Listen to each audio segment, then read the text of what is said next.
सुप्रभात बच्चों, मैं आपकी हिंदी की अध्यापिका। आज मैं आपको जो पाठ पढ़ाने जा रही हूँ उस पाठ का शीर्षक है बहादुर वित्तो। ये एक किसान की कहानी है। इसमें एक किसान होता है, उसकी बीवी का नाम वित्तो होता है। एक दिन किसान ने अपनी बीवी से कहा कि जब मैं कल खेत में जा रहा था तो मुझे रास्ते में एक शेर मिला और उसने मुझसे कहा कि अपना बैल मुझे दे दे, नहीं तो मैं तुझे खा जाऊंगा। इस बात पर वित्तो ने किसान से पूछा कि फिर तुमने क्या जवाब दिया शेर को?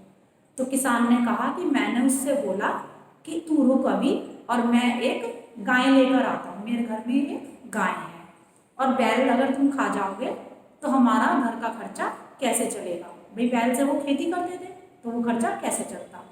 तो इस बात पर वित्तो को गुस्सा आ गया। उसने कहा कि तुम्हें शर्म नहीं आई बोलते हुए? अगर हमारी गाय चली गई तो हमारे बच्चे क्या खाएंगे? वो तो भूखों मर जाएंगे। फिर गाय नहीं होगी तो दूध दही लस्सी हमें कैसे मिलेगा? फिर किसान को की बीवी को एक तरकीब सूझी।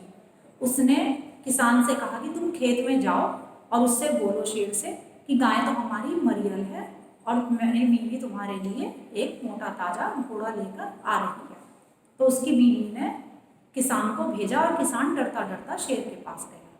तो उसकी बीवी सिर पर पगड़ी बांधकर और हाथ में दराती लेकर शेर के पास पहुंची और शेर के पास जाकर बोली, अरे किसान, तू तो कह रहा था कि मैं 4 शेर का शिकार करके देखा है, मैंने 4 शेर देखे हैं, यहाँ तो एक ही शेर नजर आ रहा है, वो भी मरियल सा। तो उस बात पर शेर डर गया। शेर को लगा कि ये कोई राक्षसी है। अब इस बात को देखकर शेर डर के मारे भाग गया। तो किसान से उसने कहा, देखो ये होती है हिम्मत कि मैंने कुछ नहीं किया लेकिन मेरी हिम्मत देख के शेर भाग गया। वहीं भेड़िया देख रहा था। भेड़िया ने शेर को समझाया कि जिसे तुम राक्षसी समझ रहे हो वो उसकी बीवी है किसान की। तो जब उसने इस तरह से कहा किसान की बीवी है तो लेकिन शेर को विश्वास नहीं हुआ। तो भेड़िया ने कहा कि तुम मेरे कहने से एक बार विश्वास करो और मेरी पूंछ अपनी पूंछ से बांध कर चलो। तो किसान के होशावास गुम हो गए इस बात से, मतलब वो दोनों को एक साथ देख के। तो लेकिन वित्तो नहीं घबराई। अब वित्तो ने फिर भेड़िए से कहा, भेड़िए तुम तो कह रहे थे कि मैं तुम्हारे लिए 4 शेर लाऊंगा और तुम तो एक ही लेकर आए हो और वो भी मरियल सा। चलो कोई नहीं, मैं इससे ही अपनी भूख मिटा लूंगी। अब इस बात को सुनकर शेर और डर गया और शेर भागा चला गया। भेड़िया को चीखा चिल्लाया कि ये वित्तो है, राक्षसी नहीं है, लेकिन शेर ने उसकी एक भी नहीं सुनी। इस तरह से किसान का खेत में बैल गाय सब बच गए। तो वित्तो ने अपनी बहादुरी से शेर को भी हरा दिया।